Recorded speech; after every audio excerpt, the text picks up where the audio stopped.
तेरे सुखनवर तेरे सुखनवर तोहफे में क्या देंगे तुझे, तेरे सुखनवर तोहफे में क्या देंगे तुझे, गजल लिखेंगे कोई और सुना देंगे तुझे।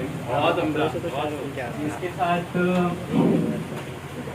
एक और भी दिनों पहले हमारे साथ मसला ये होता है कि ख्याल तो हालांकि अच्छे ही होते हैं, लेकिन जब पन्नों पे आते हैं तो थोड़े बिगड़ जाते हैं। तो खैर ये ख्याल पन्नों पे सही गुजरा हो देखो कि तुझसे मिलने सरे बाजार चले आते हैं, तुझसे मिलने सरे बाजार चले आते हैं, गली में तेरी हम हर बार चले आते हैं, गली में तेरी हम हर बार चले आते हैं, हाथों में लिए पैगाम मोहब्बत, हाथों में लिए पैगाम मोहब्बत, बेवजह बेकार चले आते हैं।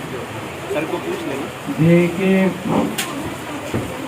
जैसा कि इस मजमू में जैसे अपने महबूब को किसी किसी चीज़ से आसना कर कर लिखा जाता है, तो ये भी देखिए कि आखिरी अशरे की आखिरी शाम में, आखिरी अशरे की आखिरी शाम में देखने हम तुझे ऐ यार चले आते हैं, तुम ना आए मेरे जनाजे पर।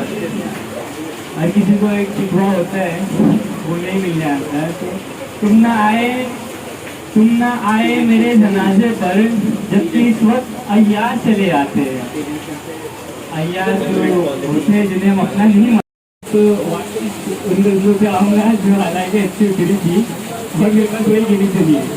तो फिर से जुड़ा शहर बताया जा सकता है, हालांकि बहुत लोगों ने सुनी भी है ये, फिर वही भाषा की वापिस सुना रहा हूँ कि फिर से जुड़ा शहर बताया जा सकता है, दिल किसी और से लगाया जा सकता है, कुछ भी नामुमकिन नहीं है दुनिया में।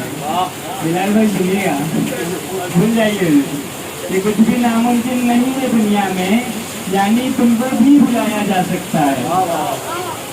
और तेरे नाच की नथनी, मुझे बहुत माशाल्लाह बहुत अच्छा हुआ था, तो उम्मीद तो नहीं थी लेकिन कुछ ज़्यादा ही वैसा हो गया था। चला भी पाए थे और लोगों ने उस नाच की नथनी को पसंद किया था, लेकिन एक नाच की नथनी है जो मुझे भी पसंद है, ऐसी नथनी वाली है जो मुझे पसंद है। तेरी नाक की नथनी इतनी सुंदर है, तेरे नाक की नथनी इतनी सुंदर है, इस पर कोई शेर सुनाया जा सकता है। अपनी होश की बातें करता है आशिक, अपनी होश की बातें करता है आशिक, ताकि इसको और पिलाया जा सकता है। और एक शेर के साथ खत्म करूँगा कि बात मेरे तेरा हमसफर कौन है, बात मेरे तेरा हमसफर कौन है, रूठती किससे किसको मनाती है दोस्त।